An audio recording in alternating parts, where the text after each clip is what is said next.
I, 32F, have an older sister Sarah, 35F, who has been my rock throughout my life. Our story goes back to when we lost our parents in a terrible car accident when I was 15 and she was 18. Instead of going to college, Sarah took on the responsibility of raising me. She worked 2 jobs, one at a diner during the day and another as a bartender at night, just to make sure I had everything I needed. I remember how she would come home exhausted but still make time to help me with my homework or listen to my teenage drama. She made sure I never felt the absence of our parents too deeply. Growing up, Sarah was more than just a sister to me. She was my best friend, my confidant, and my mother figure all rolled into one. She sacrificed her own dreams so I could pursue mine. When I got accepted to college, she insisted on paying for it even though money was tight. She wouldn't let me take student loans or work part-time, saying she wanted me to focus solely on my studies. I always felt guilty about it, but she would say that seeing me succeed was all she wanted. I met James, 34M, at a friend's party 7 years ago. He was charming, successful, and seemed to genuinely care about me. Sarah was initially skeptical about him, saying he seemed too perfect to be true. But after a few months of dating, she completely changed her tune and became his biggest supporter. She would often invite us over for dinner or plan weekend trips together. James and Sarah got along so well that sometimes I even felt a bit left out of their inside jokes and conversations. We dated for 3 years before getting married. Sarah threw herself into wedding planning with such enthusiasm that sometimes it felt like it was her wedding rather than mine. She insisted on being my maid of honor and organized everything from the venue to the flowers. The wedding was perfect, and I thought I had everything I could ever want: a loving husband and an amazing sister who got along great with him. The first few years of marriage were wonderful, or at least I thought they were. James was attentive and loving, always surprising me with gifts or planning romantic dates. If he sometimes worked late or had to go on sudden business trips, I never questioned it because I trusted him completely. Sarah would often come over during these times to keep me company, saying she didn't want me to feel lonely. Everything changed 8 months ago when I discovered that James had been cheating on me with multiple women. It happened by chance. I was using his iPad to watch Netflix when messages started popping up from someone named Lisa. The messages were explicit and made it clear they had been seeing each other for months. When I confronted James, he initially tried to deny it, but then more evidence kept coming up: other women, hotel receipts, secret phone bills. I was devastated and immediately moved out of our house. Sarah, being the amazing sister she was, took me in without hesitation. She helped me find a divorce lawyer, attended all the meetings with me, and held me while I cried myself to sleep many nights. She seemed just as angry at James as I was, calling him every name in the book and promising me that karma would get him eventually. The divorce was messy but finally got finalized 3 months ago. Throughout the process, Sarah was my biggest support system. She even helped me track down some of James's hidden assets that he hadn't disclosed during the proceedings. I don't know how I would have gotten through it without her. Last month, Sarah announced her engagement to Tom, 36M, her boyfriend of 1 year. Tom seemed like a genuinely nice guy, successful businessman, kind personality, and clearly adored my sister. I was thrilled for her because after everything she had sacrificed for me, she deserved all the happiness in the world. When she asked me to be her maid of honor, I agreed immediately. I wanted to repay all her kindness by making her wedding just as perfect as she had made mine. I threw myself into wedding planning, partly to help Sarah and partly to keep my mind off my own failed marriage. We spent hours looking at venues, tasting cakes, and going through wedding magazines. It felt good to focus on something positive after months of dealing with divorce drama. Everything was going perfectly until last week. I was at Sarah's place helping her create a wedding planning spreadsheet. She needed to shower before a meeting with the florist, so she asked me to look through some venue photos on her laptop while she got ready. As I was clicking through the photos, I accidentally clicked on her email tab that was open in the browser. What I saw made me physically sick. There were hundreds of emails between Sarah and James, going back almost 2 years. They weren't just casual exchanges, they were detailed conversations about his affairs. Sarah had been actively helping him hide everything from me. She would create alibis for him when he was with other women, warn him when I was getting suspicious, and even helped him hide money during the divorce by keeping it in her account. The worst part was how they talked about me in these emails. They joked about how naive and trusting I was, with Sarah calling me her clueless little sister and James referring to me as the perfect fool. There were emails where Sarah would tell James about my private conversations with her, things I had shared in confidence when I was suspicious about his behavior. She would advise him on how to better manipulate me based on what I had told her. When Sarah came out of the shower, I confronted her with the emails. At first, she tried to laugh it off as some kind of misunderstanding. When that didn't work, she claimed that James had manipulated her into helping him by threatening to expose some secret from her past. I asked her what this big secret was, but she couldn't give me a straight answer. Finally, she broke down crying and admitted everything but said she did it because she didn't want me to get hurt. I couldn't believe what I was hearing. The sister who I thought had sacrificed everything for me had been betraying me in the worst possible way. All those nights she comforted me when I cried about James's betrayal. She had been part of it all along. I told her I was done being her maid of honor and wanted nothing to do with her wedding or her life anymore. She started crying harder and begging me not to do this to her. She said she was sorry and that she regretted everything. She kept bringing up how she had raised me and taken care of me all these years. But all I could think about was how she had helped destroy my marriage and made a fool out of me. I walked out of her house that day and I haven't spoken to her since. She's been calling and texting constantly, saying I'm being dramatic and trying to ruin her wedding just because I'm bitter about my own failed marriage. Some of our relatives and mutual friends have been pressuring me to forgive her, saying that she's the only family I have left, and that sisters should stick together no matter what. But I can't get past this betrayal. How can I stand beside her at her wedding knowing what she did to me? Ida for refusing to attend her wedding? Update 1. It's been about 2 weeks since my original post, and I feel like my whole world has been turned upside down even more. The support for my post was overwhelming, and it gave me the strength to start doing something I should have done years ago, asking questions about things that never quite made sense about Sarah. After I shared what happened with Maria and John, our childhood friends who lived next door to us growing up, they exchanged this weird look that made my stomach drop. We were sitting in Maria's kitchen when they finally started telling me things about Sarah that I had been completely blind to all these years. Apparently, Sarah had been manipulating and lying to people for as long as they could remember. Back in high school, she would frequently spread rumors about other girls who got close to her boyfriends, causing several girls to switch schools due to bullying.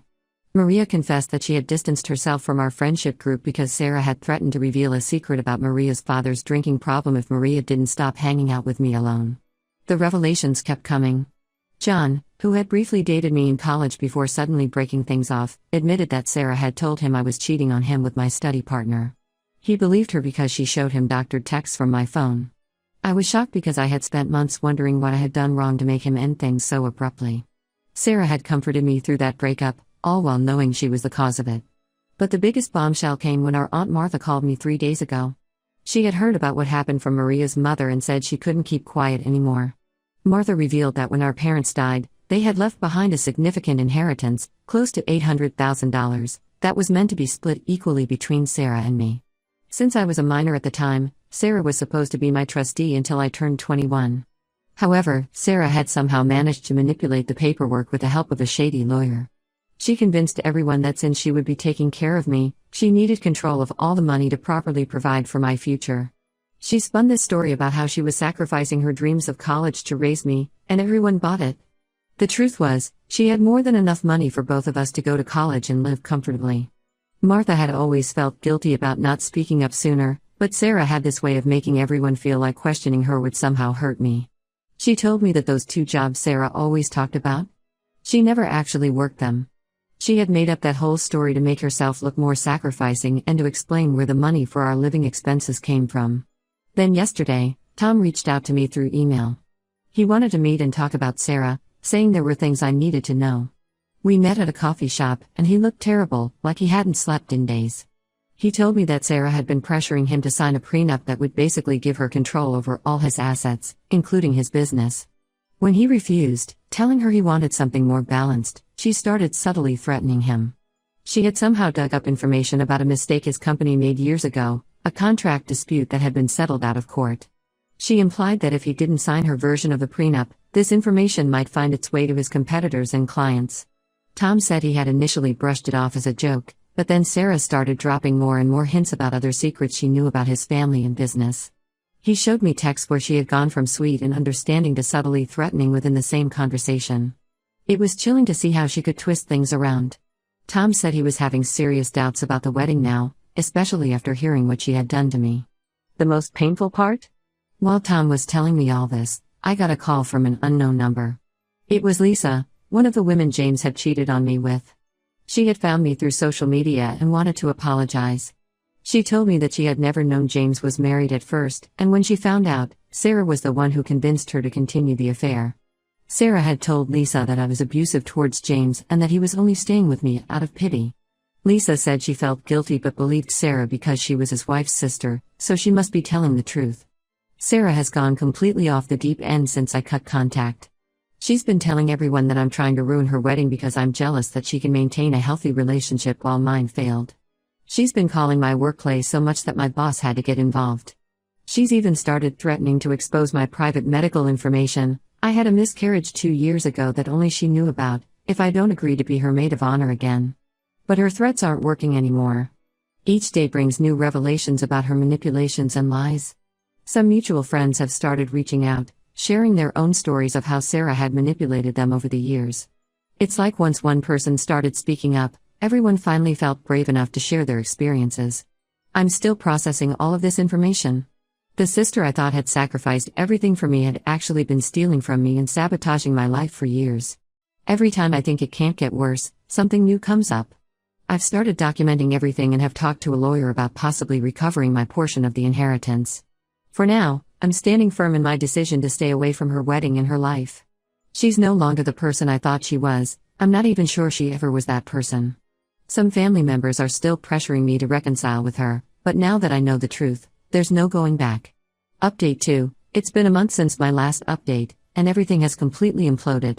Last week, Tom officially called off the wedding after discovering that Sarah had been secretly recording all their conversations. He found dozens of recordings saved on her cloud account when he was helping her sync her new phone. The recordings weren't just of their regular conversations, she had been specifically trying to catch him saying things that could damage his reputation or business if taken out of context. The final straw for Tom was finding a folder titled Leverage on her laptop. It contained not just the recordings, but detailed notes about his family members, business partners, and even his ex-girlfriends. She had been systematically gathering dirt on everyone in his life. When he confronted her about it, she tried to play it off as wedding research but couldn't explain why she needed information about his teenage daughter's therapy sessions or his sister's past relationship problems. After Tom left her, Sarah completely lost it.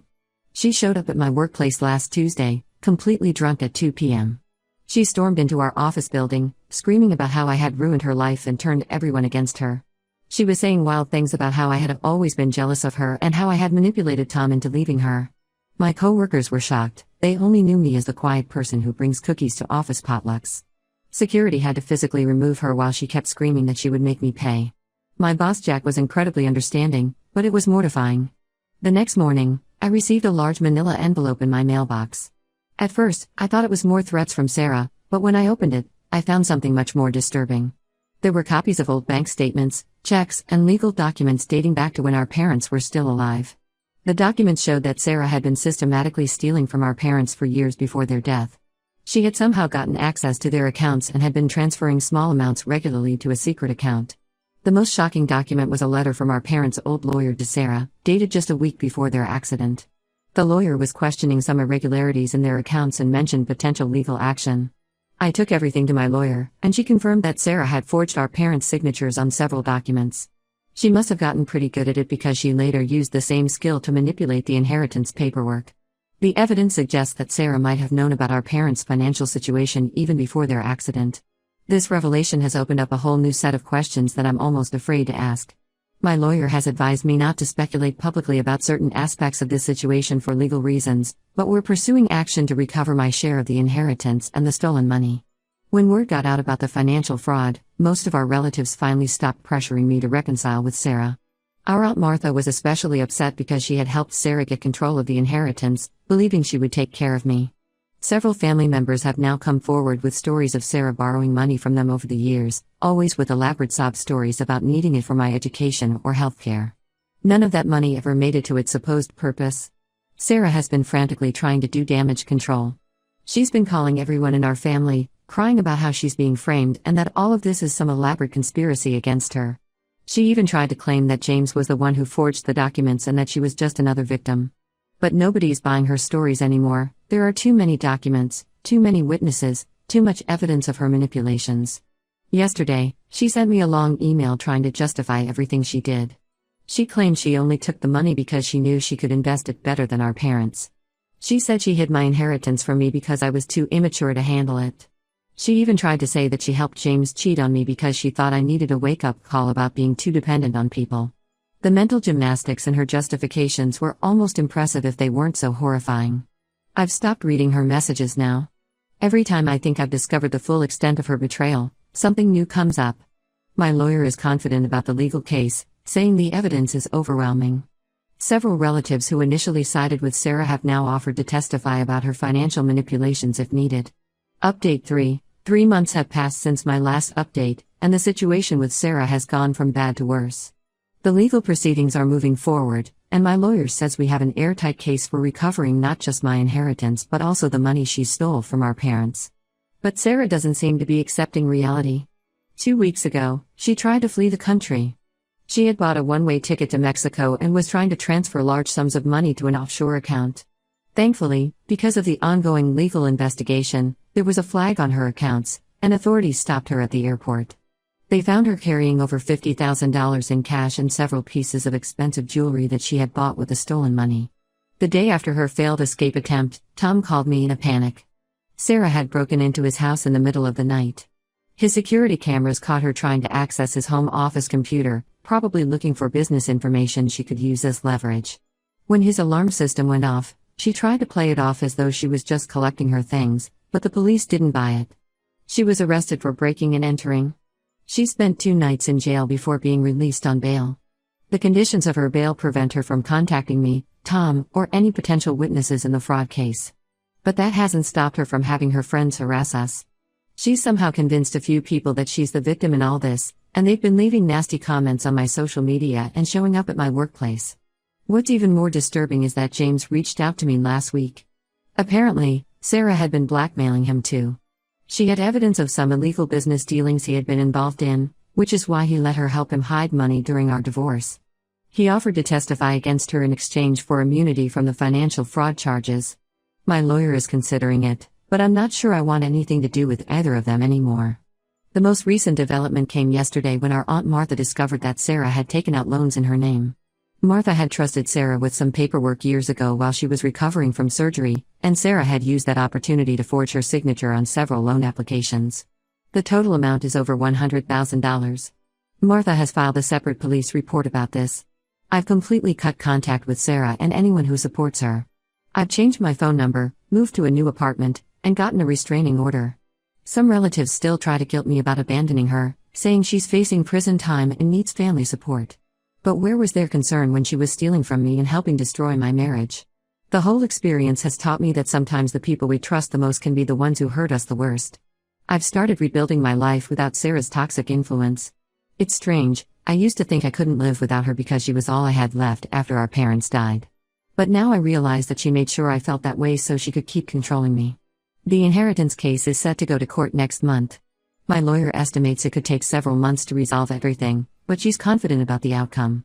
Meanwhile, Sarah is facing multiple criminal charges: fraud, theft, breaking and entering, and attempted blackmail.